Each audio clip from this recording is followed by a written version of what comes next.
बिस्मिल्लाहिर्रहमानिर्रहीम। अस्सलाम वालेकुम सामईन। आज हम आपके साथ सुमेरा हमीद के अफसाना इसमें आसमान की तारीकी ज़मीन के नूर पर हावी होती जा रही थी। गरजते बादलों की मुंतशिर बिजलियाँ इंसानों पर आसमानी तूफान की हैबत तारी कर रही थीं।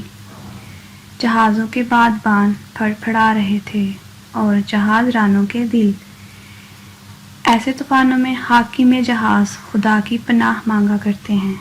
ऐसे तूफ़ानों में ज़मीन के मुसाफिर पनाहगाह ढूंढा करते हैं। ज़मीन के मुसाफिर मुशक्क़त से खुद को आगे बढ़ाते और हवा की तूफ़ानी क़ुव्वत इन्हें घसीट कर पीछे ले जाती।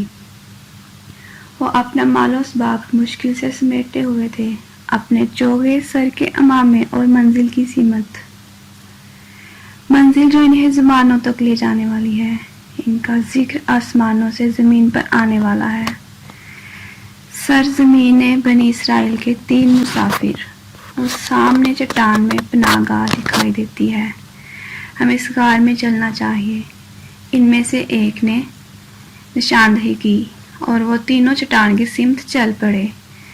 सफ़र एक ऐसी सवारी है जिसे प्यास के लिए ठहराव की ज़रूरत दरपेश रहती है। वजह तूफ़ान हो तो इस सवारी की हिफाजत दरपेश रहती है। गार का दहन छोटा था और गार भी। इन्हें खड़े होने में मुश्किल थी, इन्हें बैठ जाने में मुश्किल थी, इन्हें कमर टिका लेने में मुश्किल होती। पहाड़ की नोकीली शाखें इनके हर अमल में माने थीं। इन्हें तूफ़ान के रुकने और रोशनी के नमूदार होने तक यहाँ रुकना था। वो अपने किस्से कहानियाँ शुरू करते तो शायद गार भी इनसे मानूसियत पैदा कर लेती और पनाहगाह से आरामगाह में बदल जाती। खुदा मुसाफिरों पर रहम करे, इन्हें रोशनी, रहनुमा और पनाह मैसर करे। एक मुसाफिर ने इन मुसाफिरों के लिए दुआ की जो तूफ़ान से नबर्द आसमां हो गए और पनाहगाह से दूर।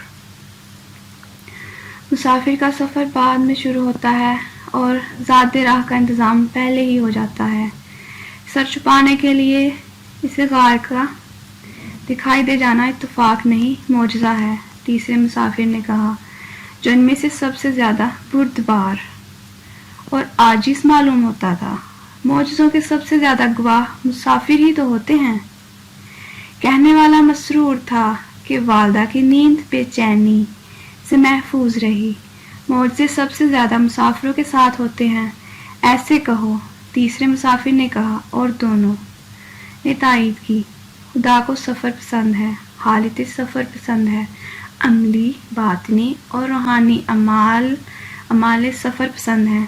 आलम अरवाह से आलम जहाँ से आलम सज़ा और जज़ा।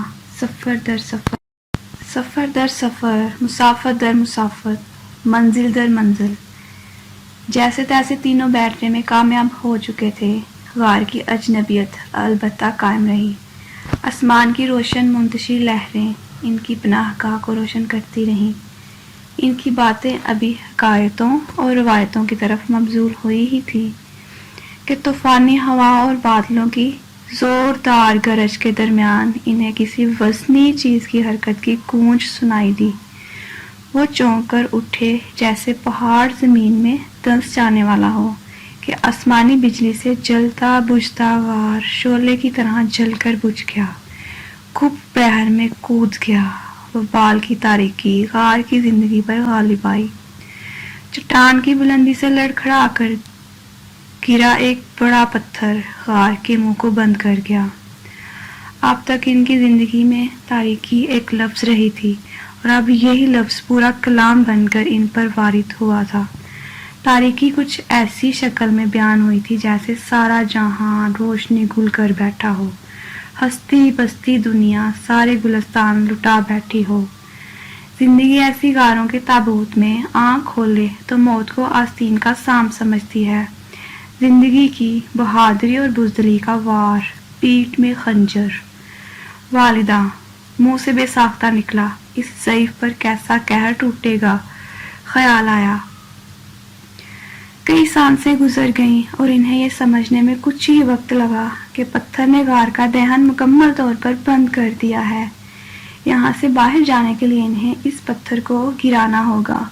تینوں نے اپنی ہمت کو طاقت کیا اور پتھر پر جما کر اسے کھسکانا شروع کیا، لیکن وہ تنو من تھے اور پتھر میخ جہاں گرا وہیں ثابت ہو گیا، جیسے چٹان کا حصہ اور خوں کا ہمزاد ہو۔ ہاتھوں کے بعد انہوں نے اپنی پشتیں پتھر کے ساتھ جوڑ دیں اور قوت لگانے لگے۔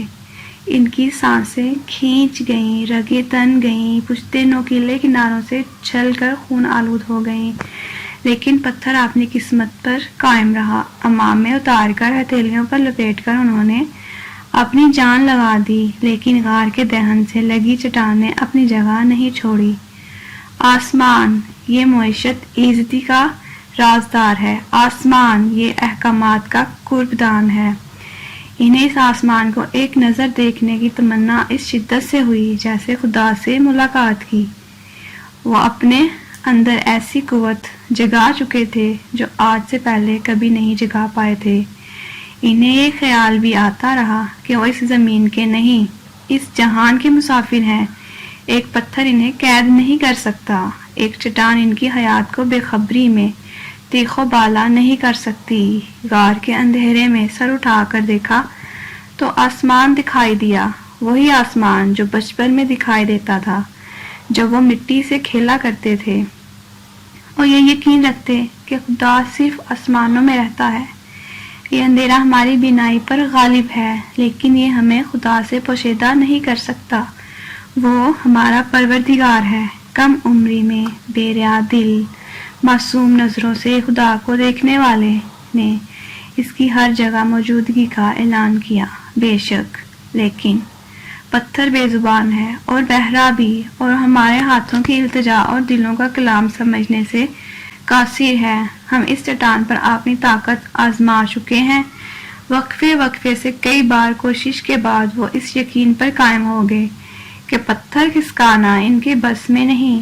تدبر خاموشی تھا، طاقت کا زور ختم ہو چکا تھا۔ نوکیلی دیواروں سے پشت جوڑ کر بیٹھے انہیں سرسبز بستیاں یاد آئیں، بہتے پانی، لہلہاتے کھلیان، جھلمل سنہری بالیاں، صبح صادق کی خوشنمائی اور اس میں مخلوق کے خدا کی چہکاریں۔ انہیں اپنے اہل و عیال یاد آئے، ان کی ہنسی، ان کی باتیں، ان کی چمکتی آنکھیں، زوجہ کی خوش آمدیدی مسکان، والدہ کا دعائیا انداز، والد کا دعائے خیر دیتا الوداعی ہاتھ۔ یاد آیا کہ کیسے سورج کی غروبی انہیں کبھی ہلکان نہ کرتی تھی اور رات کی تاریکی ان کی تکان اتار دیا کرتی تھی۔ وہ زندگی کی مسیحائی یاد کرنے لگے جو ہر زخم کی دوا رکھتی ہے، اور اپنی سانسوں کی بے فکری جو سارے جہان کی بے نیازی رکھا کرتی تھی۔ پھر انہیں زندگی کے وعدے یاد آئے جن کے ایفا ہونے تک انہیں زندہ رہنا تھا، لیکن سارے منظر دن کے تھے، تاریکی سارے جہاں کی۔ ان کے شجاع دل، ان کے کمال ایمان، ان کے تفسیر اعمال، ان کی کلام سے بہراور ہوئے جو انہوں نے اب تک سنا ہی نہیں تھا۔ وہ ایسی کیفیت سے گزرے جس سے غار سے باہر نہیں گزر سکتے تھے۔ اب صرف خدا ہی ہمارا مددگار ہے۔ دوستو، اس حقیقت پر وہ متفق تھے، خدا خدا خدا۔ اس خدا نے ہی ہمیں یہاں لا پھنسایا ہے، وہی ہمیں زندہ روحوں کی مردہ قبر ہے۔ بے آواز الفاظ کا بے نشان کلام ان کے غار دلوں میں گونجا۔ پلٹ کر دیکھا تو وہ اندھیرے سے نمودار ہوا جو ہر نفس کے ساتھ موجود ہے، ہر روح میں بے یقینی کا سراغ کھود رہا ہے۔ ابلیس اس کے وسوسوں کی کاری ضرب ان کے دل سکڑ دیے، پشت پر پڑنے والے وار نے ان کے یقین